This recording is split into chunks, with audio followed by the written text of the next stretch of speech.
وَهُوَ الْقَاهِرُ فَوْقَ عِبَادِهِ، اور وہ چھایا ہوا ہے اپنے بندوں کے اوپر، غالب ہے، یعنی چسک نہیں سکتا کوئی اس کی مرضی کے بغیر۔ وَهُوَ الْحَكِيمُ الْخَبِيرُ، اور وہی حکمت والا ہے اور خبر رکھنے والا ہے۔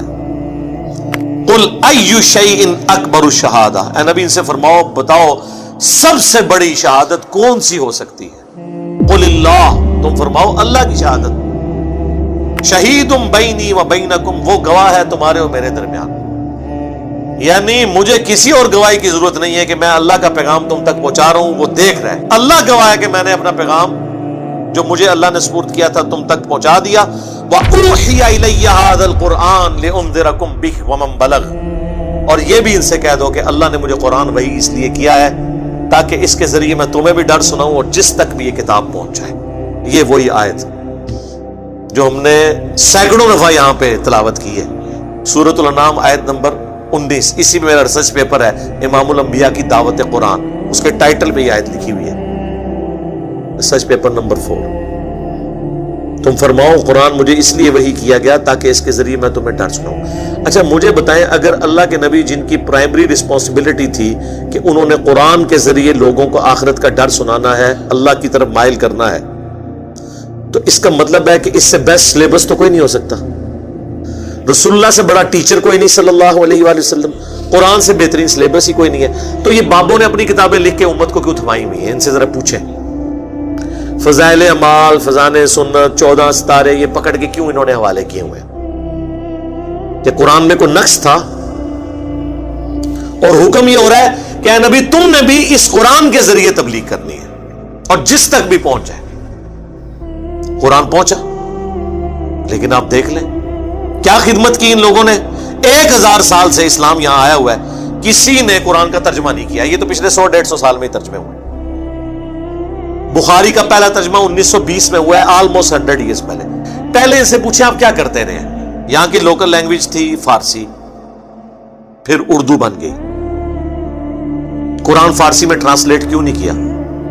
شاہ ولی اللہ دہلوی نے پہلی دفعہ کیا، 5 سال تک چھپے رہے، لوگوں نے فتوے جاری کر دیے، یہ قرآن عربی میں تھا، اس نے تحریف کر کے فارسی میں کر دیا، کیونکہ ولی اللہ دہلوی نے یہ یعنی آبزرو کیا انہوں نے کہ بھئی اس قوم کا تو کوئی حال نہیں ہے، قرآن تو نہ انہوں نے عربی سیکھنی ہے، نہ ہمارے آبا اجداد نے سیکھی، نہ انہوں نے سیکھنی ہے، تو نہ انہوں نے عربی سیکھنی ہے، نہ انہوں نے قرآن پہ چلنا ہے، تو بہتر ہے قرآن کو نیٹو لینگویج میں کر دیا جائے۔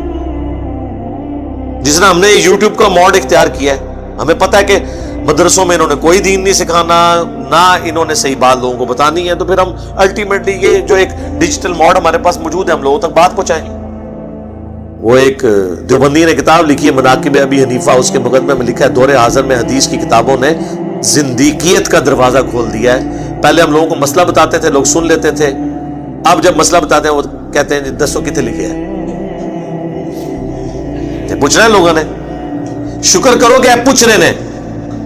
ایک او وقت آنا ہے پہلے ایک تو ترن گے، پھر کہیں گے ماما کہ تو بیان کیتے ہی نہیں کیتا دے تھے لان کر، یہ دن دور نہیں جے، ابھی تو آپ سے یہ لادہ پوچھتے ہیں نا سر، یہ وہ جس ہمارے ایک بھائی فون کر کے کہتے ہیں مولانا یہ کہاں لکھا ہوا ہے، کوئی آیت ہے، کوئی حدیث ہے؟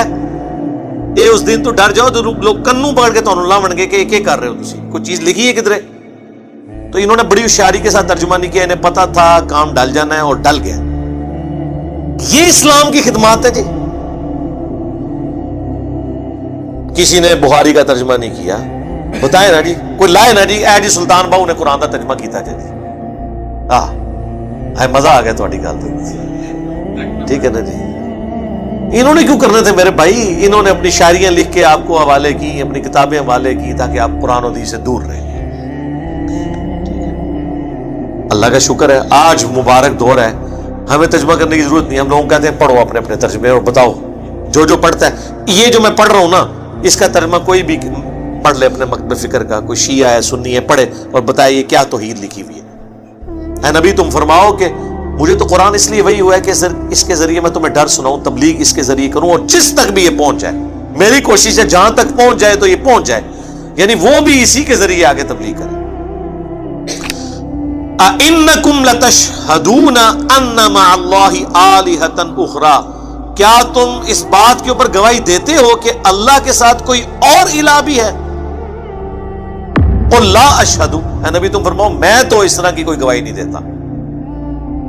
قل انما ہوا الہ واحد، اے نبی تم فرماؤ کہ وہ تو نہیں ہے مگر اکیلا یکتا الہ معبود۔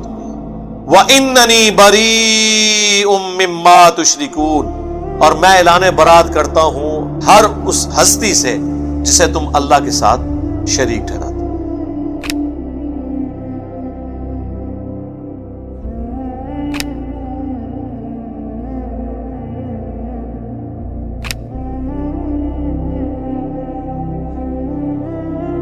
میرے بھائی میٹھی میٹھی باتیں تو ہو ہی نہیں سکتی نا، قرآن تو پھر کڑوی بات کرتا ہے۔ قرآن صرف توحید بیان نہیں کرتا، جو توحید کے مقابلے پہ طاغوت ہے اس کی نفی بھی کرتا ہے۔ یہاں سے آ کے ہمارا اختلاف شروع ہو جاتا ہے۔ ہمارے واعظین صرف تبلیغ کا ایک رخ بیان کرتے ہیں، اس کی وجہ سے دنیا میں کوئی تبدیلی نہیں آئی، عقائد کی کوئی اصلاح نہیں ہوتی، کیونکہ نیگیٹو پہلو وہ بتاتے ہی نہیں ہیں ڈر کے مارے۔ جب تک آپ نیگیٹو پہلو کو ہائی لائٹ نہیں کریں گے، پازیٹو کی قدر لوگوں کے دلوں میں نہیں آئے گی۔ عربی میں کہا جاتا ہے نا کہ چیزیں اپنی ضد سے پہچانی جاتی ہیں۔ اندھیرا نہ ہو تو اجالے کی قدر نہیں آتی، پیاس نہ ہو ٹھنڈے پانی کی قدر نہیں آتی۔ اسی طریقے سے جب تک آپ بابوں کی پھیلائی ہوئی گمراہی کو ہائی لائٹ نہیں کریں گے، تب تک لوگوں کو پتہ ہی نہیں چلے گا کہ توحید میں کس لیول کا رکھنا اس امت میں ڈال دیا گیا۔ خسروی اچھی لگی نا، سروری اچھی لگی، خسروی اچھی لگی نا، سروری اچھی لگی، ہم فقیروں کو مدینے، کو مدینے کی گلی اچھی